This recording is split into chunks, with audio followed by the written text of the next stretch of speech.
Praise the Lord. സ്നേഹമുള്ളവരെ, റോമ 12:11 തിരുവചനം പറയുന്നു, തീക്ഷ്ണതയിൽ മാന്യം കൂടാതെ ആത്മാവിൽ ജ്വലിക്കുന്നവരായി കർത്താവിനെ ശുശ്രൂഷിക്കുവിൻ. ദൈവിക കാര്യങ്ങളിൽ നിന്നും നമ്മെ അകറ്റുന്ന പല പ്രലോഭനങ്ങളും ഈ ലോകത്തിലുണ്ട്. അവയിൽ നാം പെട്ടുപോയാൽ ദൈവത്തിൽ നിന്നും ദൈവവചനത്തിൽ നിന്നും നാം അകന്നുപോകും.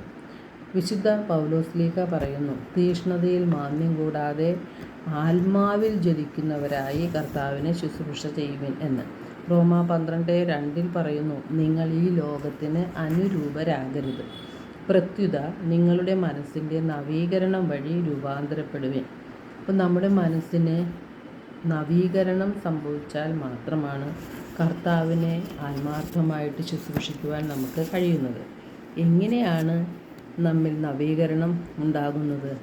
യാക്കോബിൻ്റെ ലേഖനം 1-ാം-അധ്യായം 21 തിരുവചനം പറയുന്നുണ്ട്, പരിശുദ്ധാത്മാവാണ് പറയുന്നത് നമ്മോട്, എല്ലാ അശുദ്ധിയും വർദ്ധിച്ചു വരുന്ന തിന്മയും ഉപേക്ഷിച്ച് നിങ്ങളിൽ പാകിയിരിക്കുന്നതും നിങ്ങളുടെ ആത്മാക്കളെ രക്ഷിക്കാൻ കഴിവുള്ളതുമായ വചനത്തെ വിനയപൂർവ്വം സ്വീകരിക്കുവിൻ എന്ന്. ഇരുതല വാളിനേക്കാൾ മൂർച്ചയേറിയ ദൈവത്തിൻ്റെ വചനം നാം എളിമയോടെ സ്വീകരിക്കുമ്പോൾ, വചനമനുസരിച്ച് ജീവിക്കുമ്പോൾ നമ്മുടെ ഹൃദയത്തിൽ നവീകരണം നടക്കും.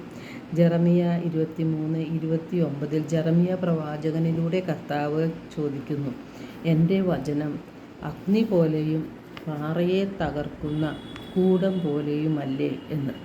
എത്ര വലിയ കഠിന ഹൃദയം ഉള്ളവനെയും മാറ്റിമറിക്കുവാൻ കഴിവുള്ളതാണ് ദൈവത്തിൻ്റെ വചനം. ജെറമിയ 4:14 കർത്താവ് ചോദിക്കുന്നു, നിൻ്റെ ഹൃദയത്തിൽ നിന്ന് ദുഷ്ടത കഴുകിക്കളയുക, എന്നാൽ നീ രക്ഷപ്പെടും. എത്ര നാളാണ് നീ ദുഷിച്ച ചിന്തകളും പേറി നടക്കുക? നമ്മുടെ ഹൃദയത്തിലെ ദുഷ്ടത കഴുകിക്കളയുവാൻ ദൈവത്തിൻ്റെ വചനങ്ങൾക്ക് കഴിയും. നമ്മുടെ ആത്മാക്കളെ രക്ഷിക്കാൻ കഴിയുന്നത് ദൈവത്തിൻ്റെ വചനങ്ങൾക്കാണ്. യേശു പറഞ്ഞിട്ടുണ്ട്, മനുഷ്യൻ ജീവിക്കുന്നത് അപ്പം കൊണ്ട് മാത്രമല്ല, ദൈവത്തിൻ്റെ നാവിൽ നിന്ന് പുറപ്പെടുന്ന ഓരോ വാക്കുകൾ കൊണ്ടുമാണ് എന്ന്. ജോയേൽ 2:13 ജോയേൽ പ്രവാചകനിലൂടെ കർത്താവ് അരുളി ചെയ്യുന്നു, നിങ്ങളുടെ ഹൃദയമാണ് വസ്ത്രമല്ല കീറേണ്ടത്, നിങ്ങളുടെ ദൈവമായ കർത്താവിലേക്ക് മടങ്ങുവിൻ. ജോയേൽ 2:28 കർത്താവ് അരുളി ചെയ്യുന്നു, എല്ലാവരുടെയും മേൽ എൻ്റെ ആത്മാവിനെ ഞാൻ വർഷിക്കും. പരിശുദ്ധാത്മാവിൻ്റെ ശക്തിയാൽ നമ്മുടെ ഹൃദയവും മനസ്സും ചിന്താഗതികളും മനോഭാവങ്ങളും നവീകരിക്കപ്പെടും. യേശു ക്രിസ്തുവിൽ ഒരു പുതിയ സൃഷ്ടിയാവുകയാണ് നാം ചെയ്യേണ്ടത്.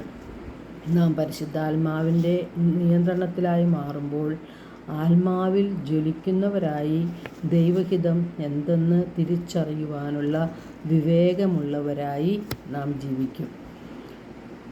നമുക്ക് ദൈവഹിതം എങ്ങനെ തിരിച്ചറിയാൻ പറ്റും? റോമ 12:12 തിരുവചനം പറയുന്നു, പ്രത്യാശയിൽ സന്തോഷിക്കുവിൻ, ക്ലേശങ്ങളിൽ സഹനശീലരായിരിക്കുവിൻ, പ്രാർത്ഥനയിൽ സ്ഥിരതയുള്ളവരായിരിക്കുവിൻ. എന്താണ് പ്രത്യാശ? എല്ലാ സഹനങ്ങളുടെ മധ്യത്തിലും യേശു നമുക്ക് തരുമെന്ന് പറയുന്ന ആ സ്വർഗീയ കിരീടമാണ് നമ്മുടെ വിശ്വാസം. അതിലാണ് നാം പ്രത്യാശ വെച്ചിരിക്കുന്നത്. ഈ പ്രത്യാശയിലാണ് നാം സന്തോഷിക്കണമെന്ന് വിശുദ്ധ പൗലോസ്ലീഹ നമ്മെ ഓർമ്മിപ്പിക്കുന്നത്.